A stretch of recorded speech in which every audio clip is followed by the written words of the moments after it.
В республике начались последние звонки. В этом году они прозвенят для 13 632 выпускников 9-11 классов. С окончанием школы их поздравил глава Коми. Я желаю всем выпускникам 9-11 классов хорошо подготовиться к экзаменам, получить высокие баллы.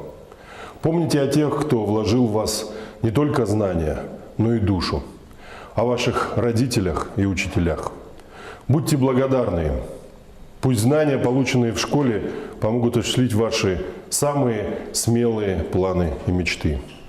Верю, каждый из вас будет достойным гражданином, патриотом своей малой родины и, конечно, России.